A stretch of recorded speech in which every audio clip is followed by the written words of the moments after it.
Hey folks, welcome to another video of Inkwell Ideas products. This time we're not doing Worldographer. We're back to our Hexploration decks because we just launched the crowdfunding for this yesterday. We'll have in the notes down below a link to that to learn all about it, and hopefully you'll be fascinated by this and want to back it.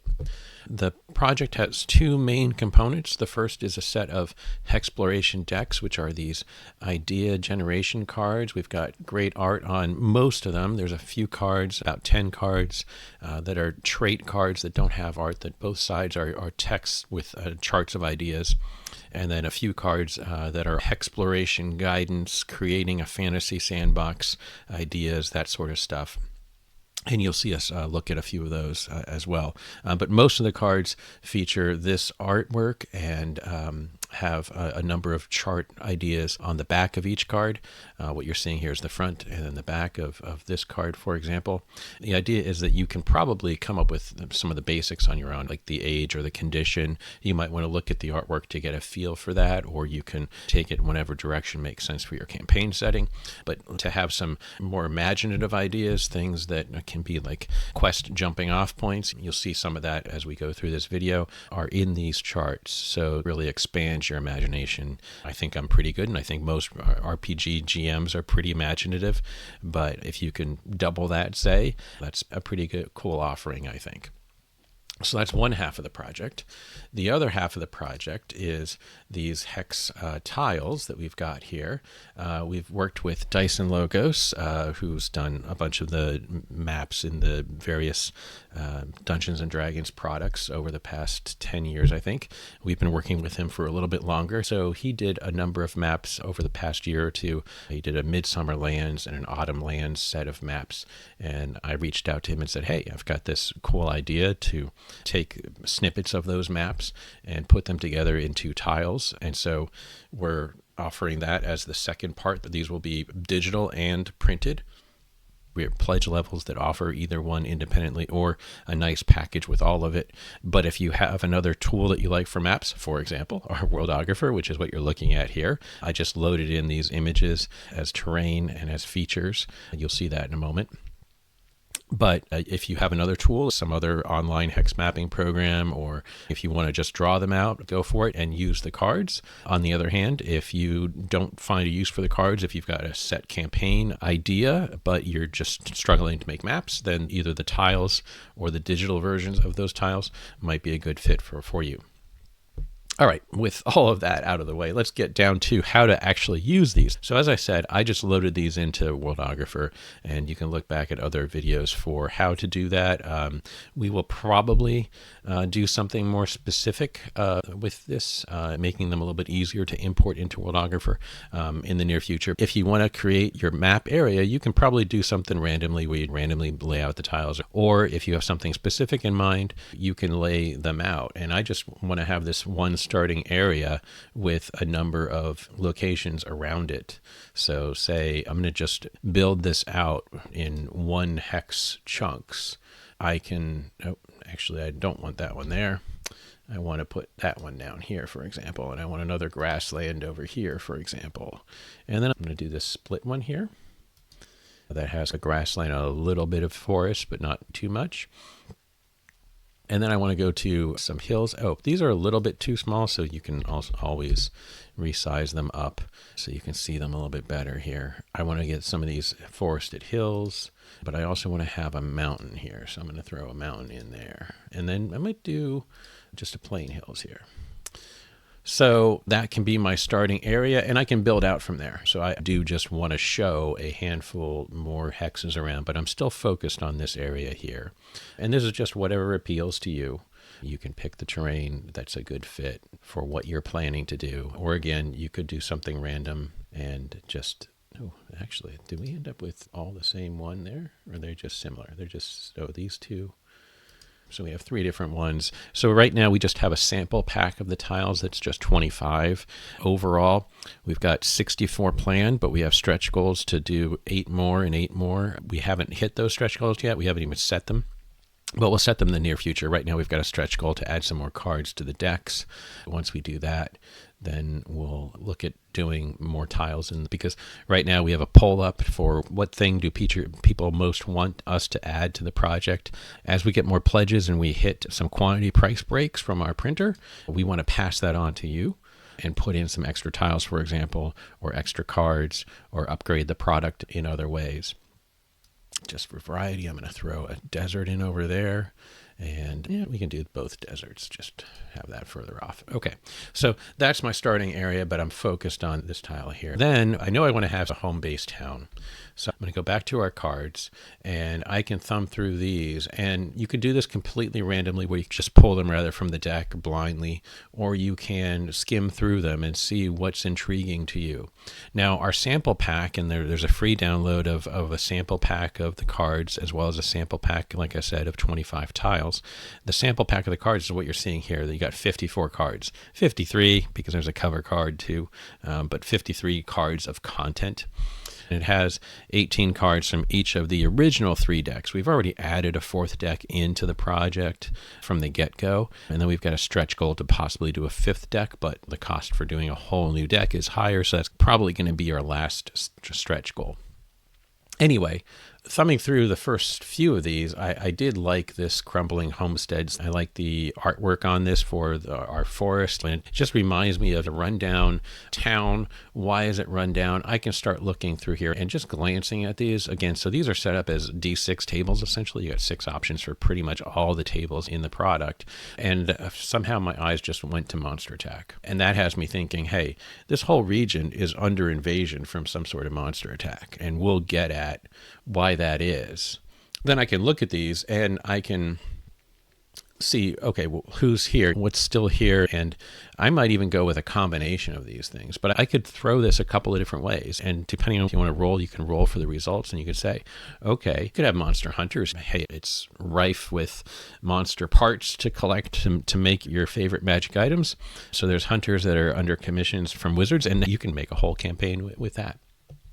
You can have cultists who are here that are somehow under the influence of the monsters, or are working on the monsters, making them more powerful or something. They're experimenting, and they're worshiping a monster god who has them kind of trying to make the perfect monster. So there's a whole other campaign there. And these are the simple parts of the charts. And then soldiers, and this is the one that I'm probably going to go with, is that we've got some soldiers that have reclaimed this town, village, and it's been under the influence of the monsters for a while, and it's just been liberated. There are still some survivors, so we have the survivors there. We could have looters too. We have refugees that are coming from the other towns. So you can have all of these in this town, really. But moving on, so I'm going to go with there's soldiers who have just freed small town, large village, whichever. And then we can look at these other things and what could get people to return. The most obvious thing there is, hey, clear out all the monsters in the area. So I think that we can have a campaign about the PCs are commissioned soldiers. Maybe some of them are part of the army officially, and some of them can be advisors, if you will. If you've got a wizard or a priest or something, they can be advisors that are tasked with this, although there's no reason why they couldn't be part of the army too. And they're part of some sort of elite group and just trained. I mean, they're just starting out, so they've just been trained to be part of this elite group, and this is their first mission together kind of thing. That could be your campaign setup as well. Of course, do a session 0, see what the players want to do. Throw out all those suggestions. Hey, here's different ways that we can start this campaign. Maybe even do this as an exercise with them. So then what treasure was lost when they fell? We can look and see what's interesting here. Most powerful seers came from this area. And there's some silly ones. So Andrew Shields is our writer for the bulk of the cards. There's a few that I went ahead and did, especially the ones at the end. But the bulk of the cards are Andrew, who's come up with all these ideas, and he likes to throw in some crazy ones. He also has a habit of, and I like this habit, he doesn't spell out specific creatures. He gives weird, evocative names like sizzlebats, and what does that mean? That's up to you, because this kind of restores the sense of wonder from your players, because they don't know. If you just said they're sturges, for example, that's not as imaginative anymore. But when you were a kid and you were reading these books for the first time, and you didn't have access to the monster manual yet because your allowance was $2 and that player's handbook was $12, and you saved up for 6 weeks to get the player's handbook, like somebody around here might have done, that's all you had. And GM friend who was a little bit older and had a bigger allowance over at his house might have had all the books, and so he could pull out all these monsters, and you were like, I don't know what to do. I don't know what it's immune to, or whatever the case might be. So it kind of restores that sense of wonder. Sizzlebat, okay, your players might hear that name. They might be aware of that name, and your characters might. And then based on that notion of that name, your players might think, okay, Sizzlebat, okay, there's some fire going on, or maybe some electricity. Maybe it's going to be immune to one of those two things. But they don't know. Okay. So I'm going off on a way deep end, but getting back to this, we can go to features now, and I've got these all loaded in as the Dyson features, and I want to use the color versions, and I want to use this color town, for example, for our town. I also am going to turn on place freely so it doesn't anchor it to the center of a hex, and I'm going to stick our town right smack dab in the middle of that central hex there. And I'm going to select it because in Worldographer, then I can make notes. And so I can pull this up. And Worldographer will auto-generate notes if it recognizes the name of the feature. So in this case, it had town in the name, so it's using its town generator. We can, for a title, we can give it the name of the town. So I can go back to our PDF, and talking about those cards at the very end of the sample deck, we have some settlement name stuff here, and it's broken down a couple of different ways. It's D6 charts, and then there's actually D6 here for this. So your basic medieval fantasy stuff is here, and so you can have a Kingsmill, for example, if you rolled this, or Redville, or something like that. Or you can even, in this case, you could do Crystal Smith. Here, though, I want to zoom in on nature folk. Let's say that this town was originally something related to nature. Maybe it had some sort of elven or fey kind of origins. So I'm going to call it Applewood, maybe. But then for even more options, you can see up here on the top that, hey, switch apple to peach, for example, or use a foreign language in the name, make small changes, just change a letter or two to give you even more ideas. So this one card of 50 or, well, actually, since they're all doubled and everything, you've got 100 different choices, but by putting syllables together, you've got a ton of options just from one card. I would almost just stick that on my GM screen. Anyway, so Applewood it is. So we're going to go to Applewood. That's our name. And here we can, so some of these are going to make sense. Some of them aren't. We're going to wipe out some of them. You could regenerate all of this too. You can wipe it all out completely and put in your own stuff, or you can ignore this and keep your notes in some other way. Founding reason, defensive position, well, that might still be good. Population, 700. You know what? I'm going to put in parentheses here, 1700 previously, before the invasion. Oh, I'm typing around my microphone, so that can be corrupt leaders and some regulars, but there's, so the town guard, we've got strong military here. They're sending their best to liberate this area. Attraction 1, there's a statue. Yeah, okay, we can leave that. The observer. These things could be there. They could be in ruins nowadays. There could be something special about the observatory because I'm thinking about our monster concept. Government, weak mayor with a council, but we can say now we've got a military governor.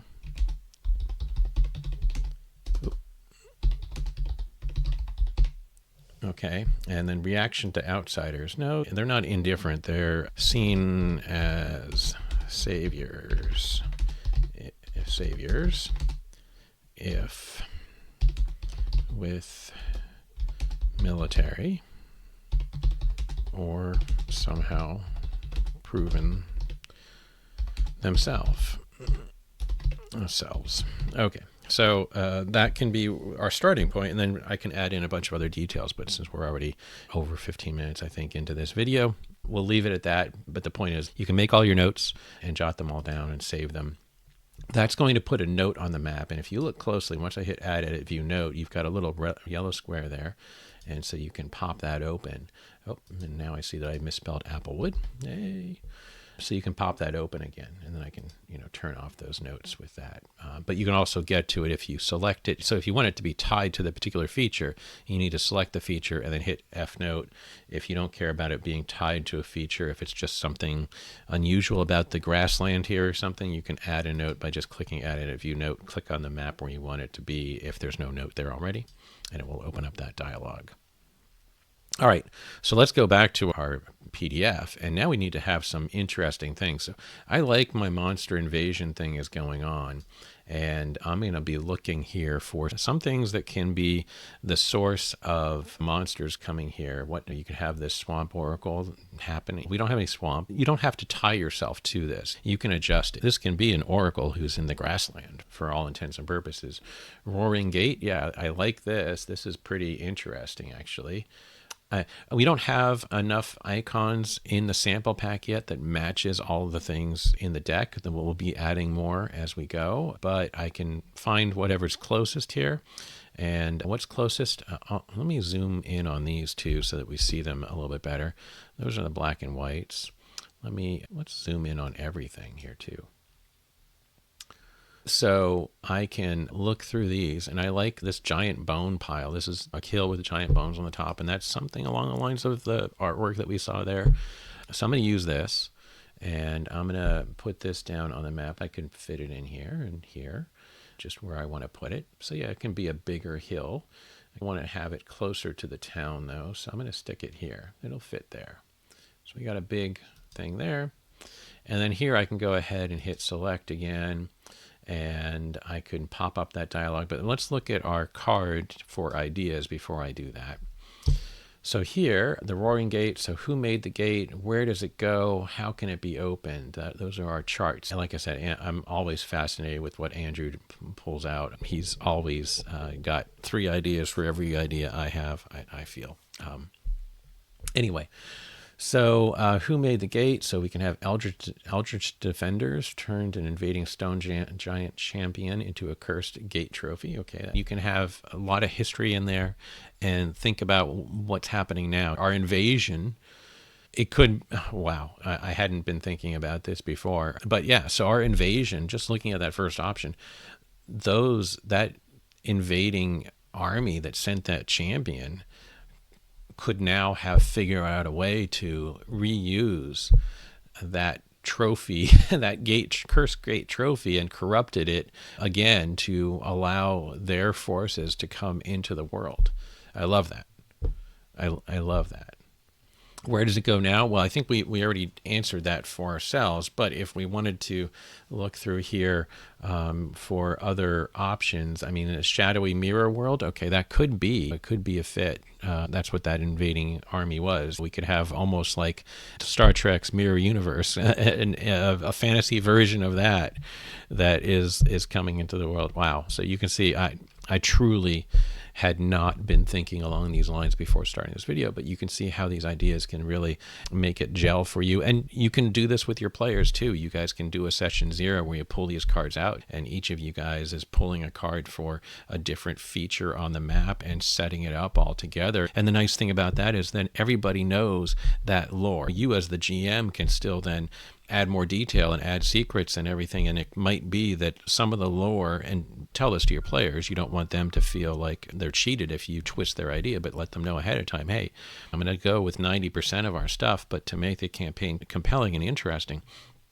I'm going to twist some things up a little bit and do that to make a good story. Be fair to everybody, of course, but giving them a chance to do this together can really make them aware of what the lore and the history is of the campaign and help them to have a good basis to create their characters. And then you're going to decide, hey, it wasn't a shadowy mirror world. Maybe there's something else that was going on there. But that's what the rumor was. Some other wizard was misguided. They did the research and they were either corrupted or they were lying for some reason or they were just bad.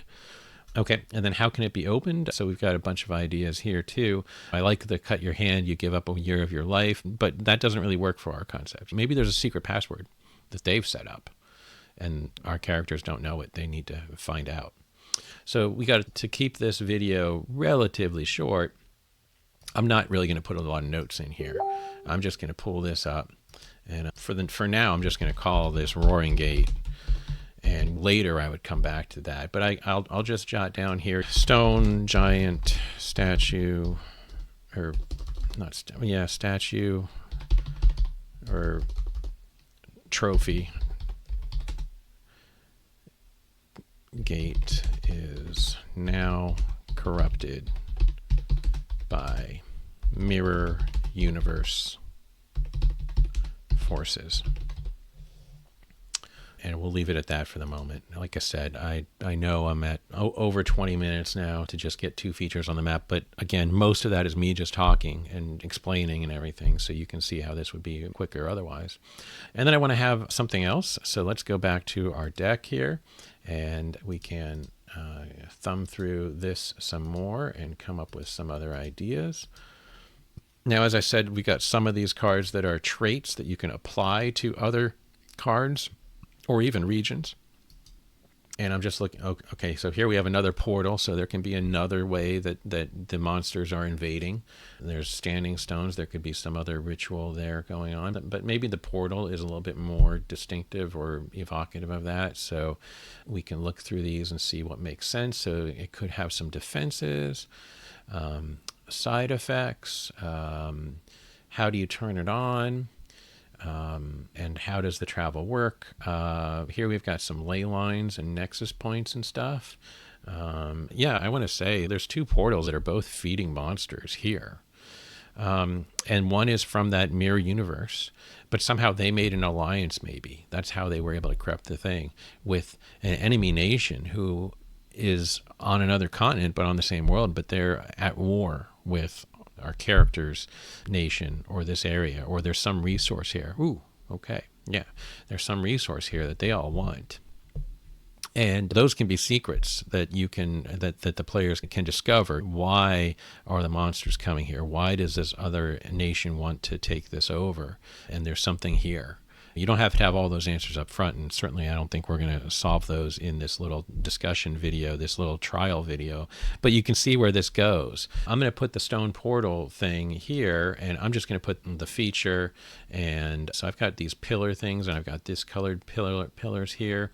So I'm going to put this here on the map somewhere near the town. I want the town to be here, and I'm going to pull up that note. And here I'm going to put down, what was that called again? A portal, right? The stone portal. Okay.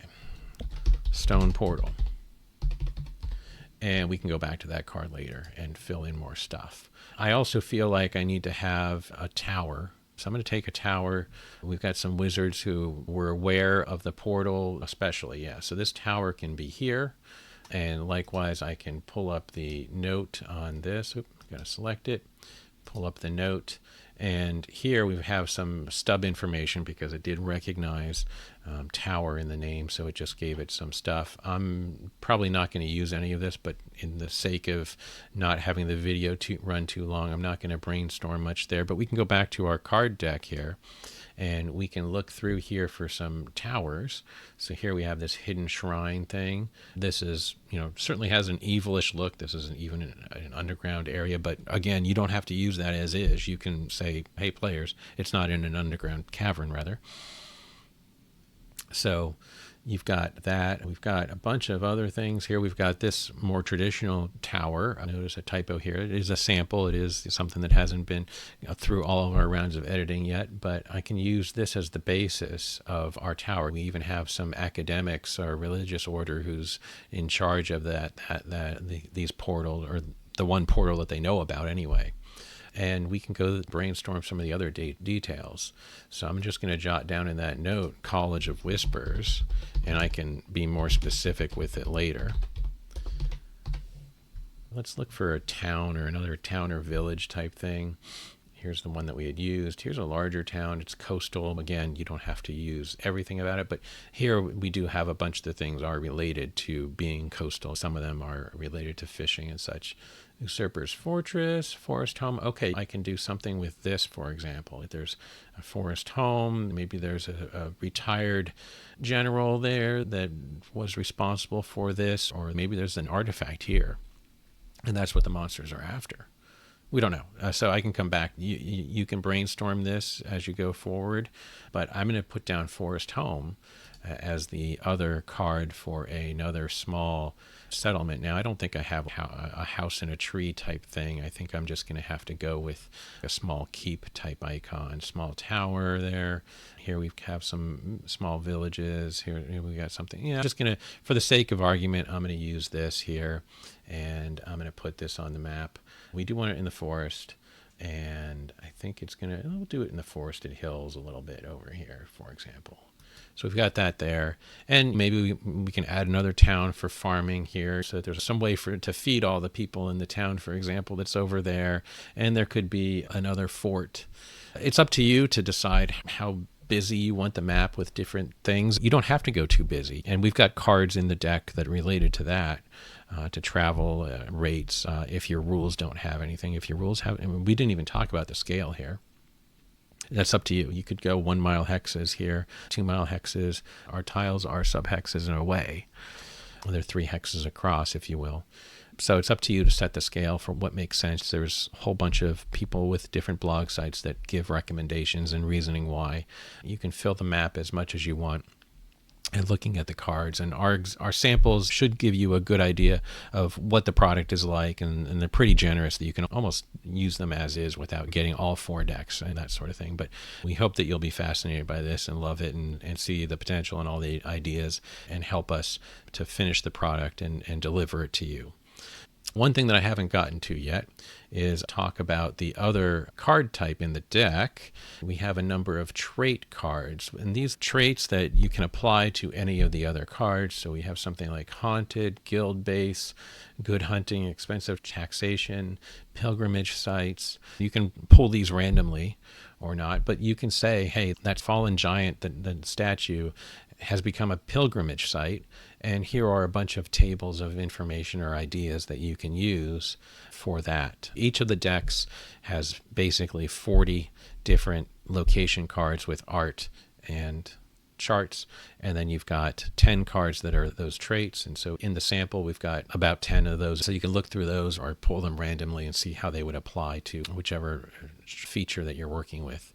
And then there are a few cards towards the back of the deck that are right now titled Hex, but they're really, a lot of them in a lot of cases are more about setting up your campaign sandbox. Player-driven campaigns is the term that I like to use, and player character-driven campaigns, and give you some ideas about mapping and creating details and rumors. With this whole concept of Hex is going to have something that is obvious and something that you would discover, and some secrets that are better hidden, some rumors. Travel rates, weather, encounters. This is a great way from one of the YouTube channels. I can't remember if it's Professor DM or Baron DeRop, but one of those folks that had this idea for creating these charts. So we passed that on in there. Then we saw the naming stuff over here, and this is some settlement generation stuff there. And those are going to be customized in each of the decks. So our settlement stuff is going to have more of this stuff. Our wilderness stuff is going to have more stuff related to wilderness. Our otherworldly stuff is going to have more things that are related to creating magical and otherworldly places. Underrealms will have some Underdark type charts and information. And then if we do the stretch goal deck for our 5th deck, our High Seas deck, we'll have some information that's related specifically to those types of quests and setting up those campaigns. All right.